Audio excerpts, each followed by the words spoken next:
Buenos días o buenas tardes, dependiendo la hora del día en el que pues, estemos haciendo el análisis del trabajo eh, del segundo eje de epistemología de las ciencias sociales, el cual lleva como nombre los aportes de la filosofía aplicados al mundo real. Mi grupo está conformado por la docente Luisa Manuela Ortiz Hurtado, Mayerly Ramírez Gil, Silla Patricia Castro Puche, Roberto Carlos Acosta Estrada.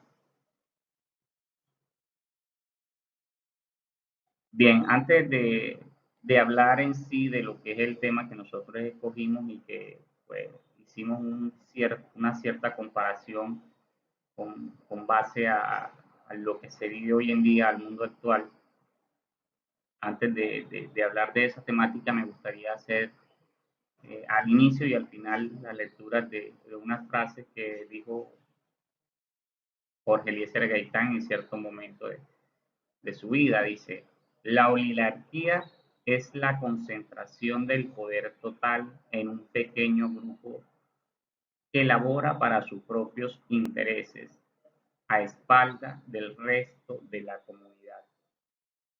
Bien, es muy bueno que analicemos esta frase en todo lo que tiene que ver la presentación, esta y la frase que estará al final, porque precisamente de eso va a tratar pues nuestro trabajo, ya que está enfocado en, en un suceso de sangre vivido en nuestro país hace ya algún tiempo, ¿verdad? Y que precisamente esta oligarquía o estos pequeños grupos políticos y no políticos con poder en el Estado de cambiar y de manipular las cosas, pues nos han dejado como enseñanza que confiar a ciegas ya no nos está dando resultado y que al final las promesas son solamente tarros vacíos, no tienen nada y los perjudicados, como siempre, es el pueblo.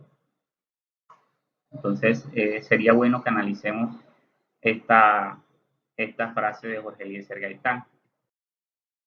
A continuación les estoy mostrando pues, una pequeña de la parte de lo que nosotros realizamos en nuestro trabajo de epistemología, ¿verdad? Quisimos tomar como estrategia este tipo de modelos, de afiches que promueven algo y aquí la palabra célebre y el actor principal viene siendo la palabra no.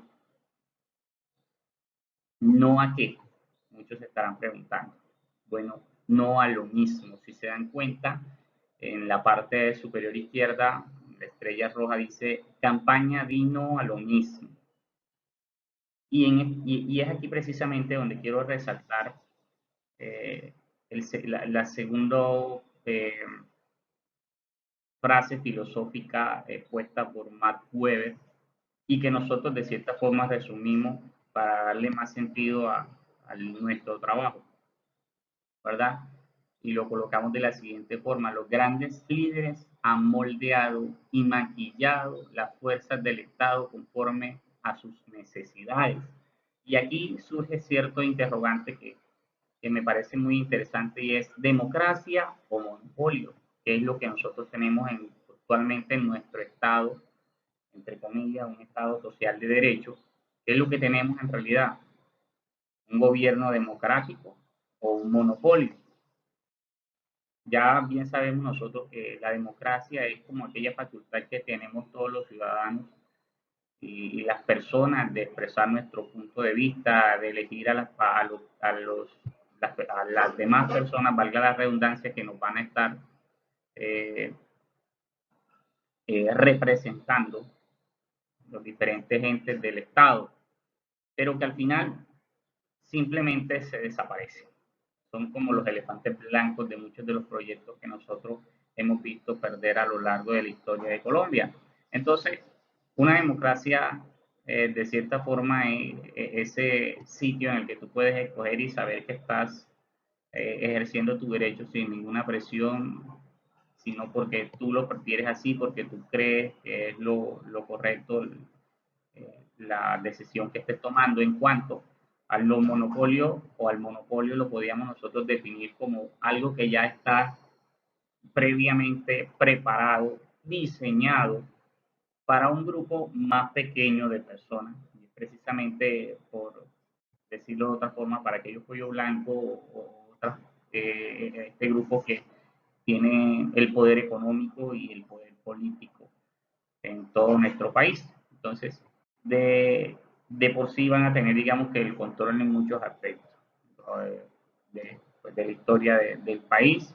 Y la democracia viene siendo como ese maquillaje que oculta las arrugas para que nosotros sigamos creyendo que estamos siendo libres de tomar decisiones. Entonces, preguntémonos, democracia o monopolio, ¿verdad? Entonces, fíjense en la parte izquierda, pues desde mi punto de vista sería la parte izquierda, dice no, no y definitivamente no al monopolio político de todo para ellos y nada para el pueblo, no a la violencia maquillada y transformada en falsos positivos, no a las mentiras que no fuimos nosotros cuando sabemos que sí fueron ustedes, ¿verdad?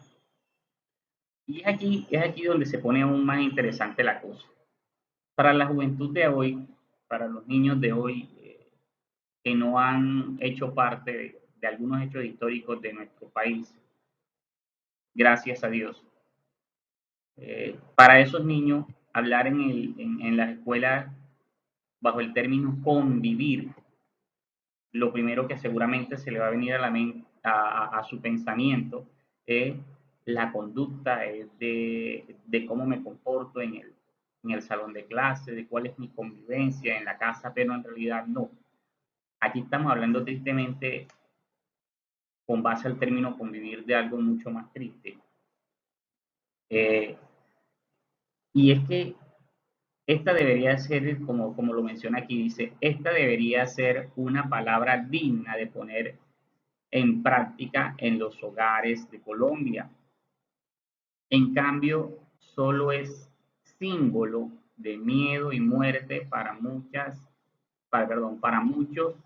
que tuvieron que afrontar tal violencia en carne propia. Las Convivir fue un grupo al margen de la ley que al principio fue eh, creado con el propósito de brindarle un apoyo, entre comillas, a la fuerza pública para manejar el orden en el país. Pues eso fue lo que nos vendieron, ¿no? Por eso les mencionaba al principio y le daba la relación de comentario de Max Weber, ¿no? Cómo el Estado, cómo los líderes del Estado, las personas ricas, poderosas, han manipulado al pueblo y han manipulado las fuerzas del Estado diseñadas para proteger al Estado, ¿verdad? Cómo lo han manipulado y nos los han querido vender desde otra perspectiva ya como las Convivir, que fue, como lo mencioné anteriormente, un grupo diseñado supuestamente para ayudar a las fuerzas militares, diseñadas por las fuerzas militares. Más adelante haremos una memoria sangrienta, por decirlo así. Yo le he llamado así, una memoria de la historia sangrienta de nuestro país. Entonces, es triste ver cómo podemos nosotros eh, encontrar tanta diversidad con relación a la misma palabra con conceptos diferentes en distintas épocas, porque algunos, como lo mencioné anteriormente, lo interpretan, no, las convivir fueron esto. Algunos niños de hoy en día hablan del término convivir, por lo general es lo que queremos enseñar en la escuela, es de nuestra conducta dentro de los planteles o en nuestra casa. Mucho alejado de los hechos de sangre de la historia de nuestro país. ¿Verdad? En el tercer pues, momento o cuadro que vemos aquí, dice, y en el presente nada ha cambiado. Eso es lo que tenemos que ver hoy en día. Hace pocos días, pues, la parte en la que yo vivo, que es el Sucre, la costa caribe de Sucre, al igual que Bolívar y gran parte de Córdoba, algunas partes del resto del territorio colombiano, se estuvo viviendo unos 4 o 5 días de un paro armado con la excusa de una protesta por un delincuente que no hizo más que daño a, al pueblo. Entonces allí nos vimos nosotros también involucrados y son muchos los comentarios que se dicen también acerca de que estos, eh, de que estos personajes también son, digamos que, el resultado de un plan fallido del Estado. Entonces es triste ver cómo nos siguen vendiendo historias lindas cuando no es así. Entonces, fíjense, son más de 200 años de historia en la que en el que las mismas personas han venido construyendo sus imperios a costa de vulnerar los derechos de nosotros, los más necesitados, la comunidad civil, del pobre, del que tiene una vida promedio, ¿verdad? Nos venden sus propagandas y nos venden sus historias de mejorar y seguimos creyendo lo mismo y no, es el momento de cambiar y tal como lo mencionamos aquí. El cambio viene del pueblo y el pueblo somos todos. Dino a los violentos de cuello blanco que nos adoctrinan a seguir sus juegos de poder, ¿verdad?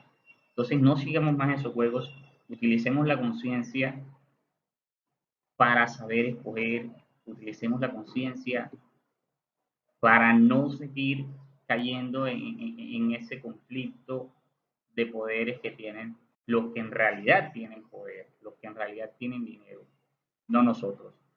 Entonces sería bueno que empecemos a abrir los ojos con respecto a esto. Hace un momento les mencioné que quería hablar acerca de memoria del pasado sangriento, así pues, quise darle como título, dice, para recordar, y es precisamente por eso, para recordar, para que no se nos olvide cuántas han sido las masacres y las historias de sangre que vive en nuestro país, ¿verdad? Entonces, para recordarles, dejo este siguiente párrafo que dice, según el jefe paramilitar Edel Velosa García, alias HH, las Convivir actuaron desde su creación y hasta hoy al amparo de las fuerzas militares. Así lo señaló este paramilitar entre el 26 y el 28 de marzo del 2008. Ahí está. Pero nosotros no queremos abrir los ojos, como lo mencioné anteriormente. Nuestro propio gobierno, nuestro propio país, el Estado y estas oligarquías son las que han hecho desangrar al país por mucho tiempo y aquel que piense diferente a ellos simplemente no encaja en su monopolio político. Para cerrar, quise también cerrar con una frase que mencionó Jorge Luis Gaitán. Dice, cercano está el momento en el que veremos si el pueblo manda, si el pueblo ordena, si el pueblo es el pueblo y no una multitud anónima de siervos. Como lo dijo él, ¿seremos siervos o en realidad seremos el pueblo? Porque el pueblo actúa, porque el pueblo en realidad debe de abrir los ojos. Entonces, aquí no queda mucho que expresar. La decisión del cambio está sobre todo en el pensamiento de cada uno de nosotros y en darle oportunidades a mentes jóvenes, a mentes que piensen diferente, a mentes que vengan de la misma humildad de la que muchos de nosotros venimos. Entonces, muchas gracias. Espero que haya sido de su agrado esta presentación.